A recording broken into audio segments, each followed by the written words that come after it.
के नेतृत्व में विस्थापन आयोग, पुनर्वास आयोग का गठन हो गया है। इसके लिए सबसे पहले पूरे राज्यवासियों को शुभकामनाएं। विधानसभा मानसून सत्र अभी 3-4 दिन पहले ही समाप्त हुआ है।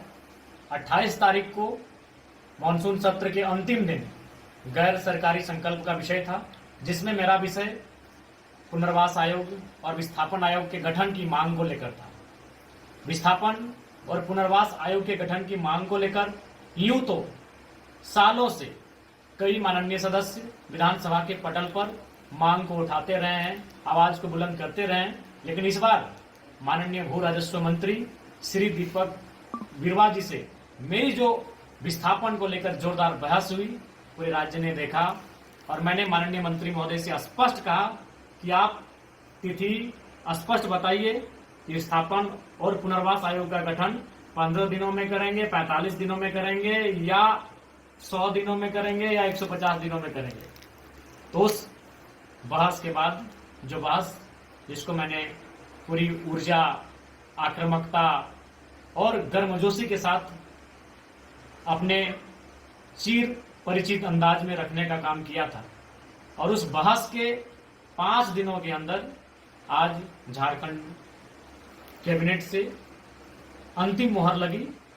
जो 25 वर्षों से मांग अधूरी पड़ी थी, विस्थापितों की मांग, विस्थापितों की आवाज, उस दिशा में सरकार ने पहल किया है और इसके लिए मैं माननीय मुख्यमंत्री और माननीय विभागीय मंत्री को भी धन्यवाद देना चाहूंगा। साथ ही पूरे राज्य के जनमानस को शुभकामनाएं कि चलिए अंततः इस राज्य को विस्थापन और पुनर्वास आयोग के गठन का शुभ समाचार मिला।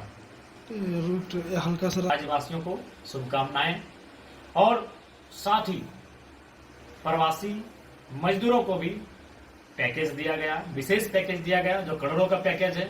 इस पर भी मैंने 3 बार विधानसभा में सवाल किया था, बहस किया था।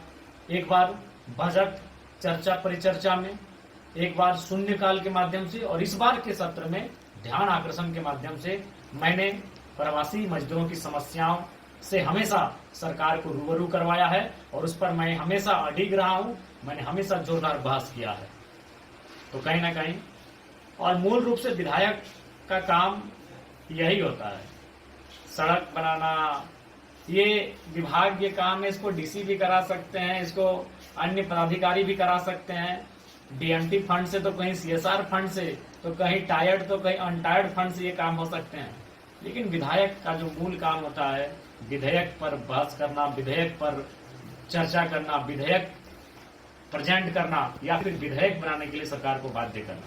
तो कहीं ना कहीं सभी माननीय सदस्यों ने प्रयास किया था, लेकिन अंतिम मुहर 28 तारीख को मैंने एक जोरदार बुलंद आवाज के तौर पर रखा विधानसभा में। और इस बार का जो बहस था वो विशेष इसलिए था क्योंकि इससे पहले जब विस्थापन पे बहस हुआ है तो माननीय सदस्य को कहीं ना कहीं विभाग के मंत्री संतुष्ट करवा लेते थे, माननीय अध्यक्ष भी बीच में इंटरफेयर करते थे और उनको कहीं ना कहीं संतुष्ट करवा लेते थे। लेकिन इस बार मैं अडिग रहा, मैं जिद्दी बन के रहा कि नहीं माननीय मंत्री महोदय, इस पर किसी प्रकार से अब टाल मटोल नहीं होगा। विस्थापन के नाम पर लोग सिर पे माथे पे गोलियां खा रहे हैं, रोज लोग लाठियां डंडे खा रहे हैं, जेलों में भरे जा रहे हैं, तो इस पर अब कोई समझौता नहीं होगा। आप स्पष्ट कहें विस्थापन नीति कब बनाएंगे। और अंततः जैसा कि समाचार मिल रहा है, विस्थापन आयोग, पुनर्वास आयोग का गठन किया जा चुका है। इसके लिए पुनः राज्यवासियों को शुभकामनाएं। जोहार।